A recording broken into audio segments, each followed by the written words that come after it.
Easter. I'm Ken McIntyre, Cornerstone Kids Coordinator for the downtown campus, bringing you Easter greetings from the other Cornerstone Kids staff. I am so excited about what is getting ready to happen. But before we get started, there's one thing that everyone needs to know. Easter Jams is for everybody in your family. If you're a teenager, come on in and sit down in front of the screen because you're gonna love it. If you're a college student quarantining with your family right now, you're gonna love it as well. And if you're a younger kid, I need you to get ready.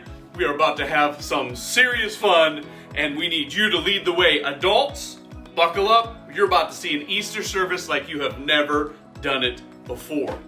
No matter who you are, we want you to know that Easter Jam is for you too. The only way not to have fun is to not participate. So look around. If anybody is missing, you need to get them in the room right now. Hit that pause button because we are getting ready to start in 3, 2, 1. Easter, a time for fake grass, plastic eggs, these things, chocolate bunnies, and people dressed as bunnies. And then there are the weird parts of Easter, like fake grass, plastic eggs, these things, chocolate bunnies, and people dressed as bunnies, which is interesting. But what does all this stuff have to do with Easter?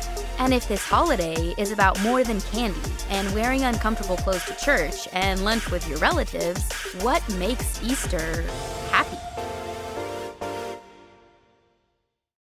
Okay, hear me out. There are only two kinds of people in the world. People who love these things, and people like me. I just don't get it. How do you eat something that is this cute and grainy? Now let's see how your family feels. Show me a thumbs up if you love to eat these things, and a thumbs down if you don't. Okay. There are a lot of different opinions out there. But no matter how you feel about eating Peeps, you're gonna love this game. Your family is going to face off in the greatest Peeps jousting competition of all time. I'm gonna explain how it works, and then I'll tell you when to start. First, divide the room into 2 teams. Next, take 2 Peeps and assign them to a team. Now, if you don't have any Peeps, no worries at all. Big marshmallows like this one will work just as well.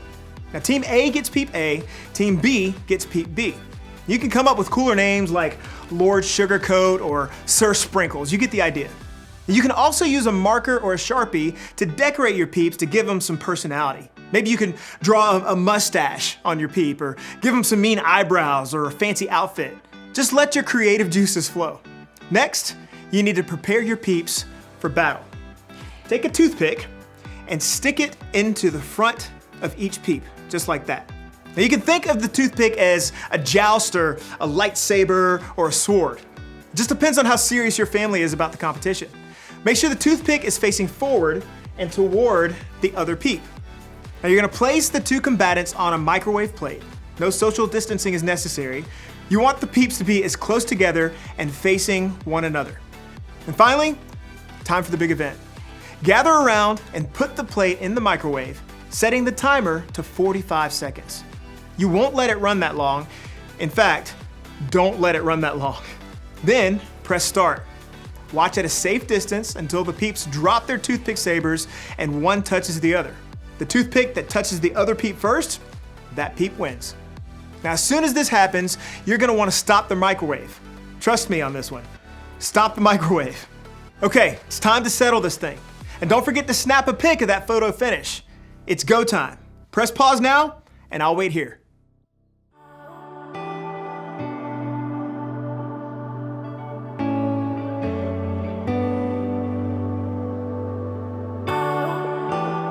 How did it go? Who won? I want pictures. You can post them with the hashtag EasterJam2020. Now, I have to admit, this was a lot more fun than I thought. And also, this happened. Jeez. All right, you ready for another game? For this one, you need a laundry basket and socks. Lots of socks. Clean or dirty, doesn't matter, as long as they have a match. Now, if you need to, go grab those things now. Press pause. I'm gonna go wash my hands, and then I'll explain the rest.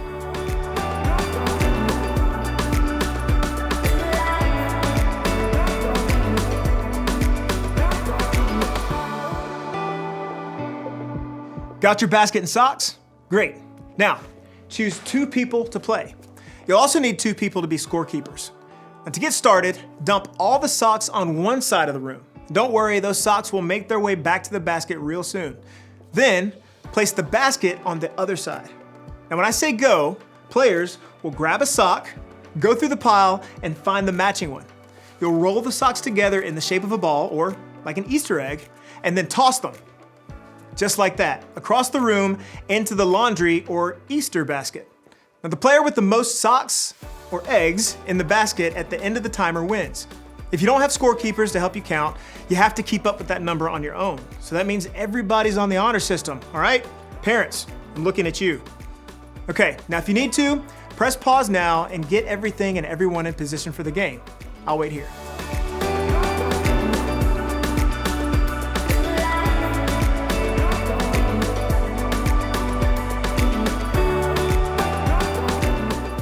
Everybody ready?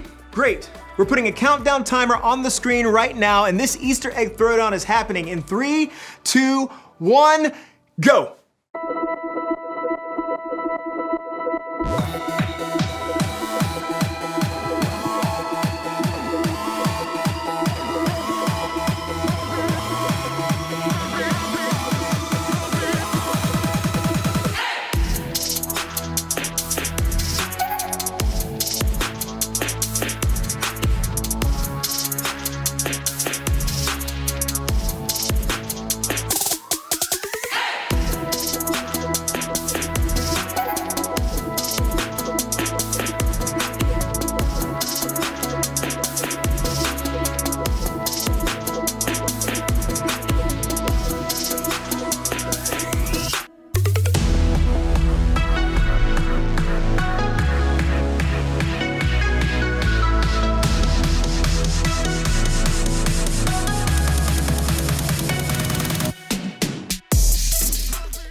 All right, families, come back over here. Come on back.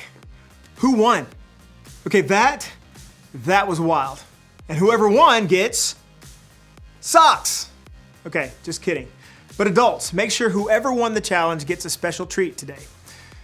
Now, I hope you're having fun so far. We're celebrating because today is Easter.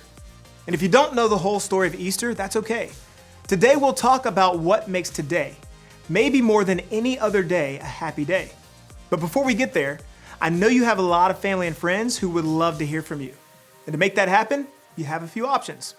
Pause this video and pick one of the challenges on the screen to wish your peeps a happy Easter.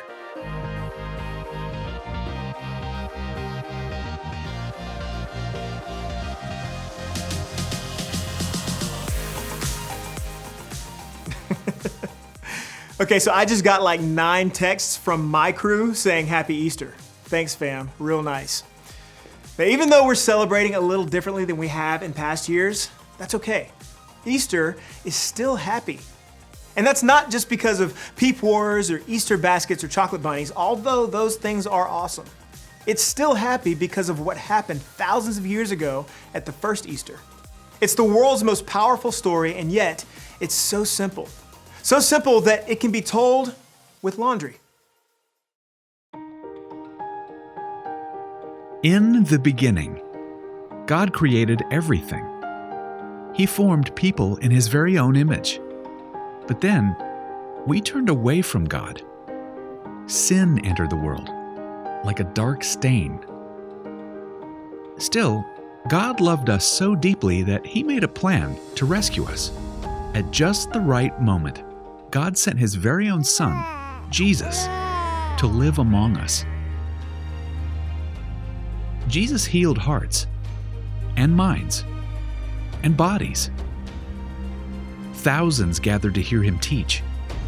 Instead of giving lots of new rules, Jesus turned things upside down by making it simple.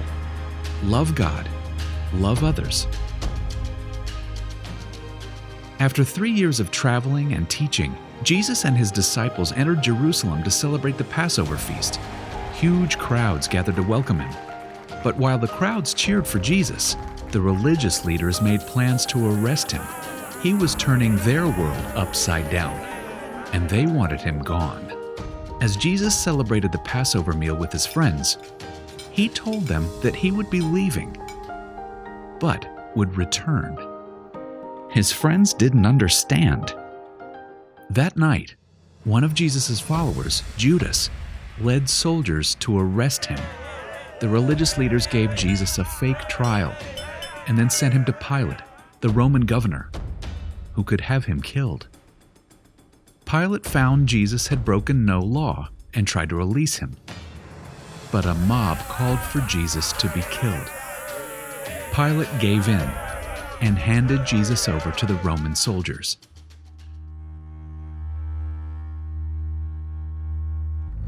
Jesus was forced to carry the heavy beams of his own wooden cross.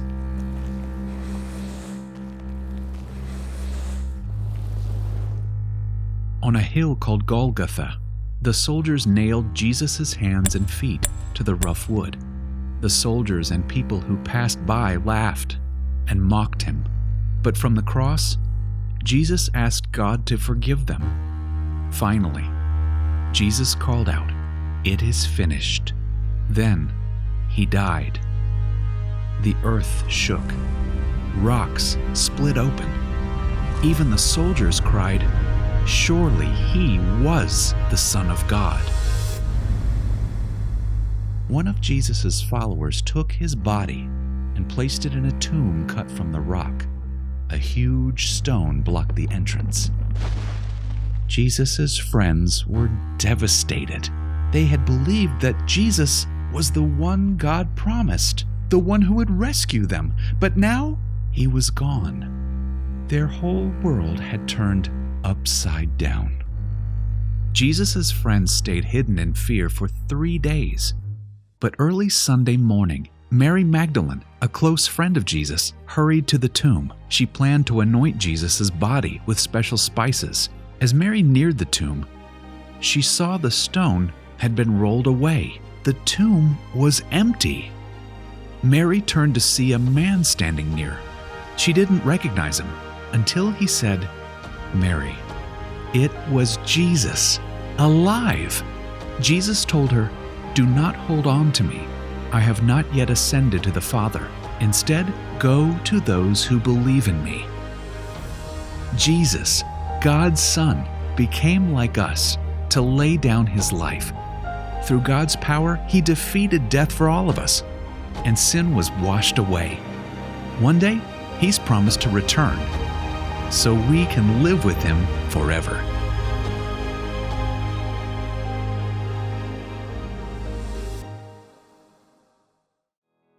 I hear that story every Easter and it always amazes me.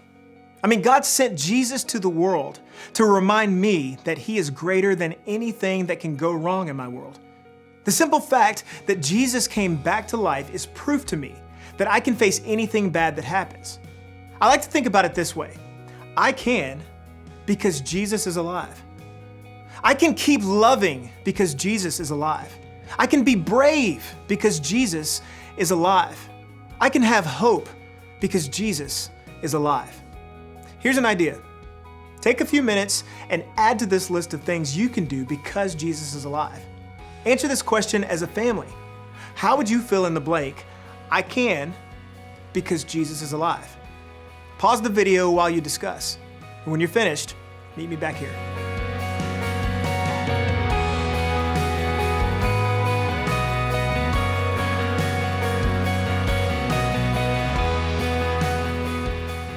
Awesome.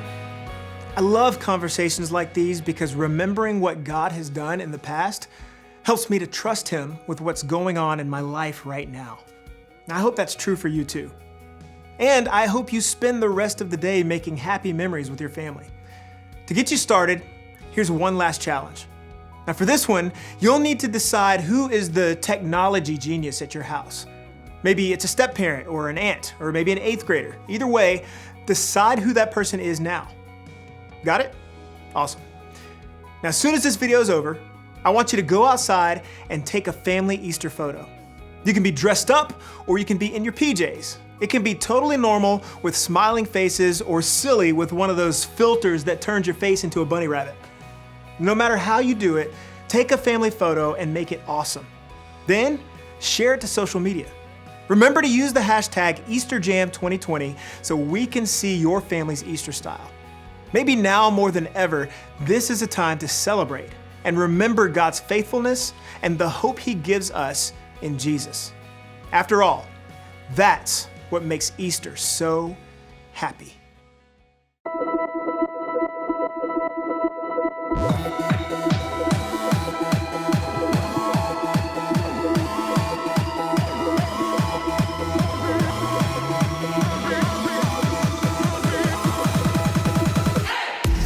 Day in history, death is beating, you have rescued me. Sing it out, Jesus is alive.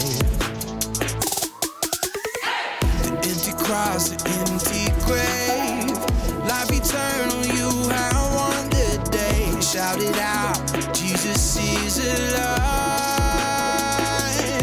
He's alive.